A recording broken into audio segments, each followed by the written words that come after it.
ମୋ ନାଁ ବିଜୟ କୁମାର ମହାନ୍ତି। ମୁଁ ହେଉଛି ରାଧା ମାଧବ ମ୍ୟାନେଜିଂ କମିଟିର ଜଣେ ସଭ୍ୟ। କଣ କହିବେ ସାର୍, ଆଜି କୃଷ୍ଣଙ୍କ ଜନ୍ମଦିନ, ମନ୍ଦିର ଉତ୍ସବ ମୁଖରିତ ଆଧ୍ୟାତ୍ମିକମୟ, ବହୁତ ଶାନ୍ତି ଲାଗୁଛି। ମୁଁ ନିଜେ ମଧ୍ୟ ଦର୍ଶନ କରିକି ଆସିଲି। ଆପଣ ଅନୁଭୂତି କଣ କଣ କହିବେ ପ୍ରଭୁଙ୍କ ବିଷୟରେ? ଏଠି କାମରେ ରହିକି ପ୍ରଭୁଙ୍କର ଏ ଯୋଉ ପୁଣ୍ୟ କାମରେ ନିଜକୁ ନିୟୋଜିତ କରିଛନ୍ତି, କଣ ଅନୁଭବ କଣ କରୁଛନ୍ତି? ଆମେ ବହୁତ ଆନନ୍ଦ ଅନୁଭବ କରୁଛୁ।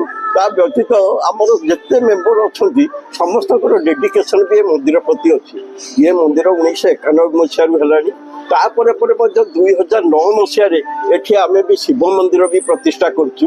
ବର୍ତ୍ତମାନ ଏଠି ଯେତେ ଫଙ୍କସନ୍ ହେଉଛି, ପ୍ରଥମ ହେଲା ଇଏ ଆମର ଜନ୍ମାଷ୍ଟମୀ, ତାପରେ ଶିବରାତ୍ରି, ତାପରେ କାର୍ତ୍ତିକ ମାସରେ ଆମର ଗୋଟେ ଯଜ୍ଞ ବି ହୁଏ। ପ୍ରାୟ 5 ଦିନ ଧରିକି ପଞ୍ଚୁକ 5 ଦିନ ଏଠି ବି ଯଜ୍ଞ ହୁଏ। ସେଥିରେ ବହୁତ ଆଡମ୍ବରରେ ବି ହୁଏ। ଆଉ ଠାକୁରଙ୍କର ଏଇ ପୂଜା ବିଧି ଯଜ୍ଞ ସବୁ ଚାଲିଛି ଠିକ୍ ରୀତିନୀତି ଅନୁସାରେ।